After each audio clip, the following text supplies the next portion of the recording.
Alright, in this video we're going to quickly create a clip art sticker, and we're going to do that using a snapshot from an iPhone.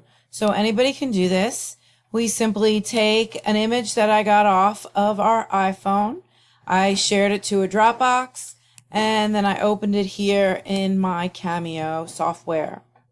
So now the first thing I'm going to do is quickly cut the image by cropping it.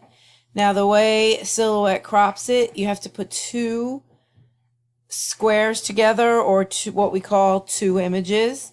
And so I'm going to do it with a square. And then I'll just take that rectangle or square and I'll put it right over the image I want to crop. I'll highlight both pieces together, go to Object, go to Modify, and say Crop. And what you just saw is it cut down my image. Now I have another way that I want to crop the image some more because I want to get it really tight. So I'm going to use the trace tool.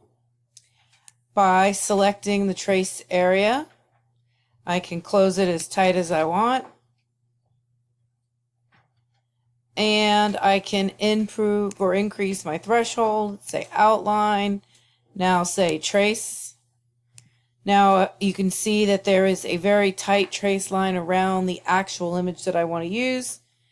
Now I can highlight this whole entire thing, go back to Object, Modify, Crop, and what you'll see is that I have a very tight image. Now I want to even get tighter, so let me show you that again.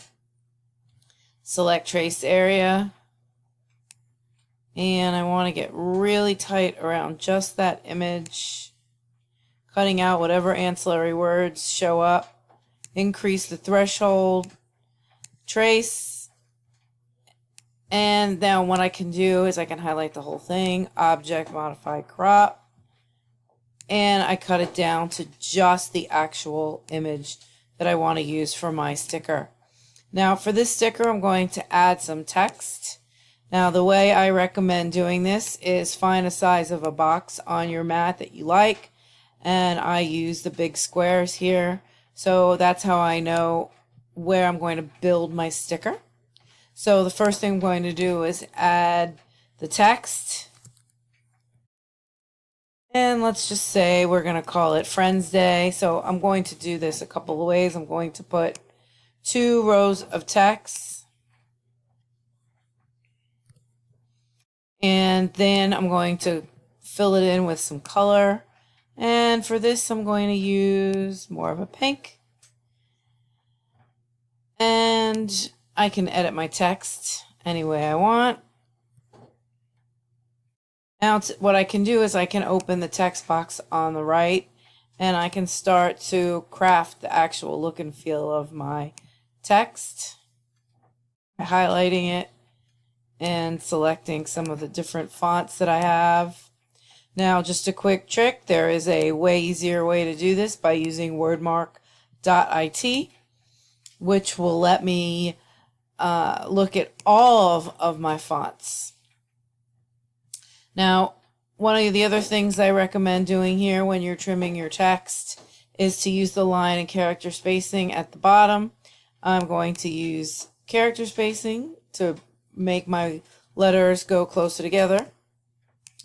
And then I'm going to just do a Control-C and a Control-V, and I'm going to type the second word I want, day. I recommend doing this in 2 separate images because it allows me to craft it a little bit better on my sticker. Then I'm going to do the same thing with the other letter. I'm going to put it to 12. Now I built inside my square, and the reason why again I recommend using one of the squares is because it helps me construct the size of the sticker that I want to put in my planner by seeing it in there.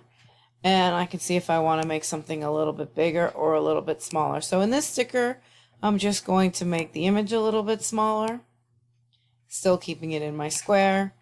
And then I'm going to make the words just a little bit bigger so they come up with a design that I like. All right, so again, you can see the benefit of having the two words separate. I can design it the way I want. And maybe I want to move the image just over to the left. And maybe I want to put the word there. All right, now save as you go along. Now I recommend always going to your send cut image and say no cut for the letters. And now what you have is an entire image that is non-cutting.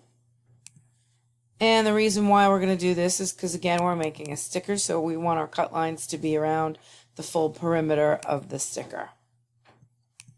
Now I have the image the way I want it, and I know it's non-cut, so I'm going to highlight the whole thing, right-click, I'm going to say group, and I can get it right around the size that I want. Now I have to make a cut line around my sticker. I highlight it, I say offset. Now the trick with offset is you want the words and the image to be pretty close together, so you can only go so far on an offset. You can't go all the way down, otherwise you get separate cuts between the images and the letters. So I go down to about 0.3, 0.4. Now see, that's too low because the image separated from the words, so I bump it up just a little bit. I want my cut to overlap. And let me make that a little bit bigger so you can see it. The cut was overlap. Now, just a quick trick, if you want to make the image bigger inside the offset, you can do that. And that will help get a much better cut line and sticker at the end. And then just play around with centering your image inside the cut line. I like to get it as close as possible. And there you go. And then I'll bump that up so you can see it. And again, I didn't go any tighter because I would have lost the image separate from the words. Now I'll save. Now I'll go over to my send function. And what you can see is that nothing is being cut. So you can either do cut edge, which will cut it, or I'm just a little bit of fanatic about actually cutting it separately. So what I do is I go to send, I highlight just the offset, I say cut. Now notice that only the offset is cutting, not the image. And then I go back to design and I recenter my image. That is just a personal preference. Cut edge works just fine. Now once I have my image centered, I can highlight the whole thing and say group. And then I can fit my image back into my little square. And again, I recommend using a square because you'll know exactly the size you're going to get. Just choose any square based on the size of sticker that you want. I know I want my stickers under 0.7 or 0.8 so they fit perfectly in my planner. And I just move it down next to my other stickers and make sure it looks good sizing wise with all of my stickers. And it does. I'm good to go. Thank you for watching.